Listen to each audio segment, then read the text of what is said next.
Bersama 7 review anda selama 20 minit akan datang untuk mengikuti lepas menarik telah kami kumpulkan khas untuk anda.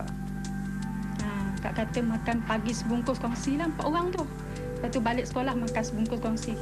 Sampailah hari yang ketiga, hari yang keempat tu dah tak ada apa benda orang kata kan. Anak-anak pun cuti sekolah lah, dah penat kan, tak ada apa. Lepas tu cakap dengan dia, tak apalah esok mak gaji kan, tahan sikit lah, puasa lah orang kata. Bagi cari MCA biar pengguru ke, YB ke pun tak pernah. Oh, buat apa macam? Kita memang hati memang panas.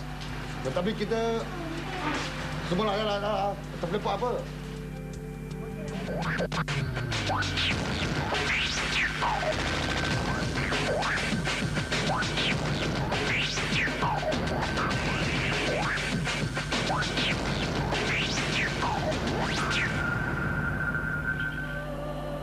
Assalamualaikum dan salam sejahtera. Bertemu lagi dalam 7 DP anda. Dan hari ini 7 DP anda masih lagi di Kuala Terengganu. Kali ini di Rumah Sejahtera, Taman Bahagia Bukit Payung. Rumah khusus untuk warga-warga emas seperti Mak Long dan juga Makcik Zainab ni. Dan sememangnya kasih sayang dan pengorbanan seorang insan bernama ibu tiada galang gantinya.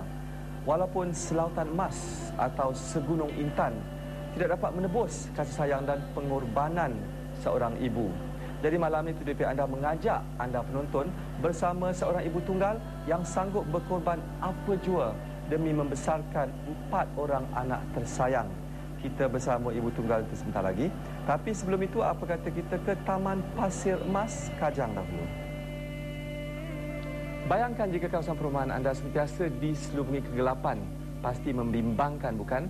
Itulah realiti yang dialami penduduk Taman Pasir Emas Kajang yang menunggu lebih 3 tahun untuk tiang lampu kawasan perumahan mereka dinyalakan. Dan mereka menghubungi 7DP anda dan tim kami Rushilda Ismail pergi sendiri untuk melihat kegelapan yang menyelubungi penduduk di sana. Jangan betulkan TV anda. Ini adalah kerana liputan malam ini tidak menggunakan sebarang lampu. Ini adalah kerana saya ingin membuktikan kepada para penonton, penduduk di sini tidak mempunyai lampu jalan selama 3 tahun. Bayangkan kegelapan malam menyelubungi penduduk Taman Pasir Emas Kajang. Bukan 1 hari tetapi sudah 3 tahun. Penduduk yang kebanyakan berbangsa Tionghoa dan India ini hidup dalam ketakutan dan kebimbangan memikirkan keselamatan diri dan keluarga mereka. Ini saya hari-hari angkat yang datang sini. Ini tak ada lampu, tak boleh lah. Kejadian pecah rumah sudah 7 kali berlaku di kawasan perumahan ini. Malahan ada harta benda hilang dicuri oleh mereka yang tidak bertanggungjawab. Wah, saya main lori depan tahu saja. Parking. Ada pun, semua orang sudah curi. Lori 1 tan nak? Ya, 1 tannya. Penduduk terpaksa menanggung risiko bahaya bukan sahaja penjenayah pecah rumah, malah kecelakaan ragut dan samun bakal mengundang di taman perumahan ini. Hasil tinjauan kami mendapati terdapatnya tiang lampu tetapi semuanya tidak menyala. Menurut penduduk, Taman Pasir Emas pernah menjadi projek terbengkalai. Namun ia telah dipulihkan pada tahun 1998. Penduduk mendakwa lampu jalan ini telah dipadamkan dengan sengaja pada tahun 2001 kerana pihak pemaju mempunyai tunggakan bil elektrik yang belum berbayar. Atas sebab itu, aduan rasmi telah dikemukakan ke Majlis Perbadanan Kajang.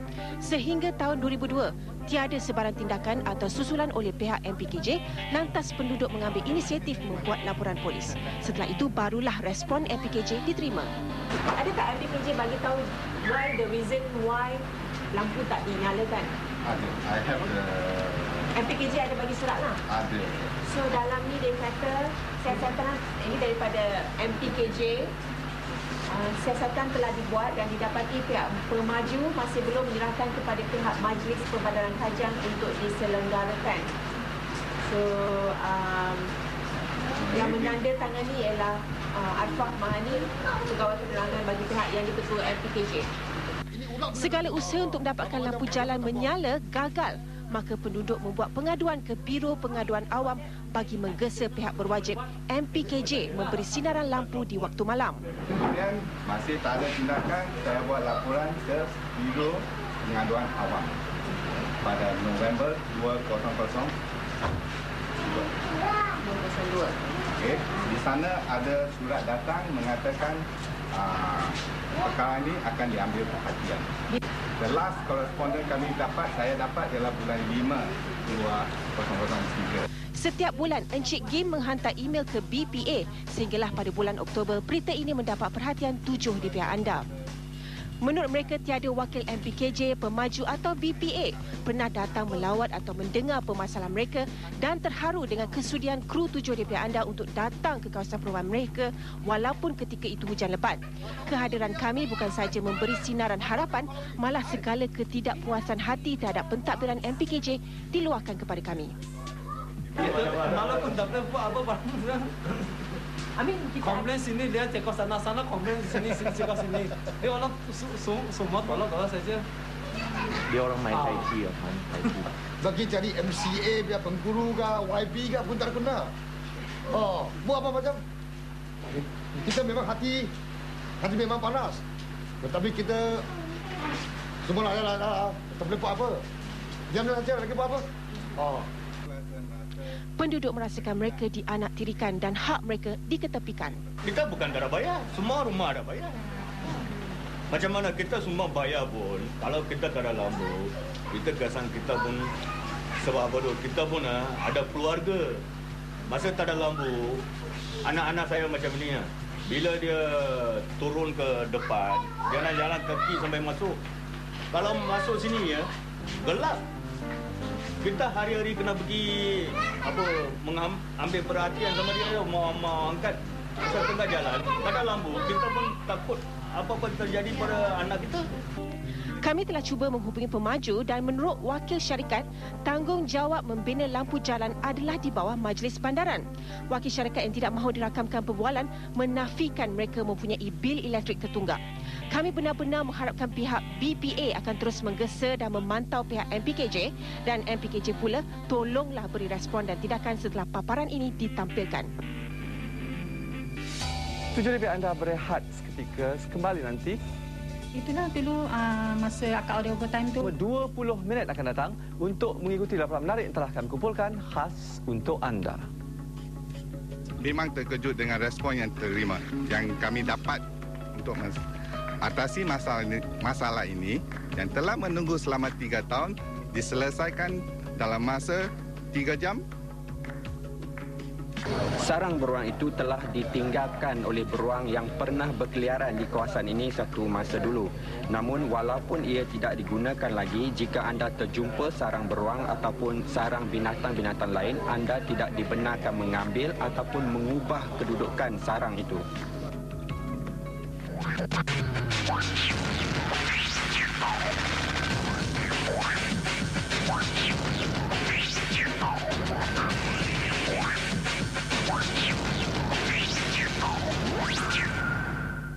Assalamualaikum dan salam sejahtera, bertemu lagi dalam 7 di pihak anda. Masihkah anda ingat lagi paparan penduduk kawasan perumahan Taman Pelangi Emas, Kajang yang bergelap kerana lampu jalan di sana tidak menyala? Selama 3 tahun penduduk bukan sahaja bergelap, malah terpaksa berisiko bahaya pecah rumah dan ragut. Namun setelah paparan disiarkan pada Selasa lalu, kemuraman malam penduduk di sana kini sudah bertukar suasana ceria dan terang. Kita bersama penduduk Taman Pelangi Emas sebentar lagi. Tapi sebelum itu, apa kata kita ke Terengganu? Di pihak anda, kami sangat berterima kasih. MPKJ Kajang dan menjemput kaki tangan mereka menonton rancangan tersebut. Perumahan Taman Pelangi Emas Kajang yang bergelap kerana lampu jalan di sana tidak menyala. Selama 3 tahun, penduduk bukan sahaja bergelap, malah terpaksa berisiko bahaya pecah rumah dan ragut. Namun setelah paparan disiarkan pada Selasa lalu, kemuraman malam kini sudah bertukar suasana ceria dan terang. Semalam, tim 7 di pihak anda, Rushilda Ismail, kembali ke Taman Pelangi Emas untuk mendengar berita baik dari penduduk. Jangan betulkan TV anda. Ini adalah kerana liputan malam ini tidak menggunakan sebarang lampu. Ini adalah kerana saya ingin membuktikan kepada para penonton, penduduk di sini tidak mempunyai lampu jalan selama 3 tahun. Bayangkan kegelapan malam menyelubungi penduduk Taman Pasir Emas Kajang. Bukan 1 hari tetapi sudah 3 tahun. Penduduk yang kebanyakan berbangsa Tionghoa dan India ini hidup dalam ketakutan dan kebimbangan memikirkan keselamatan diri dan keluarga mereka. Saya hari-hari angkat ingatan sini. Ini tak boleh lampu, tak boleh lah. Kejadian pecah rumah sudah 7 kali berlaku di kawasan perumahan ini. Malahan ada harta benda hilang dicuri oleh mereka yang tidak bertanggungjawab. Wah, saya ambil lori depan tahu saja. Parking. Ada pun, orang sudah curi. Lori 1 tan nak? Ya, 1 tannya. Penduduk terpaksa menanggung risiko bahaya bukan sahaja penjenayah pecah rumah, malah kecelakaan ragut dan samun bakal mengundang di taman perumahan ini. Hasil tinjauan kami mendapati terdapatnya tiang lampu tetapi semuanya tidak menyala.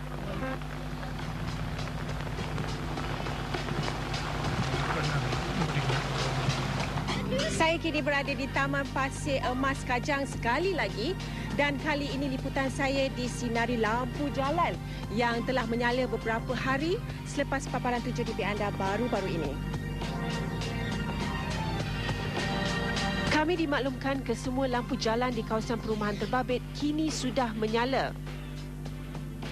Pukul berapa lampu jalan, bila lampu jalan dinyalakan?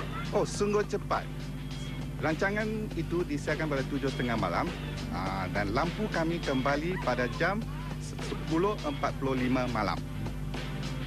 Penduduk kini boleh menarik nafas lega dan tidak menyangka lampu akan dinyalakan begitu cepat. Yes, memang terkejut dengan respon yang diterima yang kami dapat untuk atasi masalah ini yang telah menunggu selama 3 tahun diselesaikan dalam masa 3 jam selepas NTV 7 memaparkan cerita tersebut. Yeay, tepuk tangan. Melihatkan air muka penduduk, jelas terpancar sinar kegembiraan dan keceriaan setelah penantian hampir selama 3 tahun dimakbulkan. So, kepada kru 7 di pihak anda, kami sangat berterima kasih terutama Cik Rosyada dan juru kamera yang bertugas kerana di malam itu hari pun hujan dan mereka tetap menjalankan tugas yang diamanahkan. Terima kasih. Gembira dan kita pun telah 3 tahun selama tunggu ni tak ada lampu kan. Tapi sekarang saya sungguh gembira dan terima kasih kepada NT7 dan Nursida. Kepada Nursida. Banyak-banyak terima kasih. Banyak terima kasih NTV 7. Bagus. Najis. Okey. So sekarang sudah ceria lah. Sudah happy dah. Macam nampak ini api sudah ada. Sudah 3 tahun lebih. Api pun tak ada. Sekarang api sudah ada. Kita memang hati sudah siap lah. Happy ni macam lah. Di pagi hari Selasa, saya telah menyediakan fax ini untuk difaxkan kepada MPKJ Kajang dan menjemput kaki tangan mereka menonton rancangan tersebut. Sebab dengan rasa ini saya harap orang yang berkuasa di sana akan memberi perhatian kepada aduan kami. Penduduk juga berharap nyalaan lampu jalan adalah bukan kerana setelah paparan dibuat di 7 di pihak anda, tetapi adalah inisiatif jujur pihak MPKJ dan pesanan dari penduduk Taman Pasir Emas Kajang. Kepada mereka yang bekerja di bahagian perkhidmatan awam, patut mempunyai jiwa keperhatian untuk menghadapi aduan-aduan dari masyarakat kita. Dan kepada MPKJ, mereka patut mempunyai satu mekanisme untuk mengatasi aduan-aduan yang diterima secepat mungkin dan tidak melupakan sahaja ditelan masa. Kami juga telah cuba mendapatkan susulan penjelasan dari pihak MPKJ, malangnya pegawai yang bertugas cuti sakit. Nampaknya 7DP anda sudah sampai ke penghujungnya. Kami akan kembali di sisi anda Isnin nanti. Jadi pastikan anda terus setia bersama kami. Antara paparan sedang kami usahakan untuk anda Isnin nanti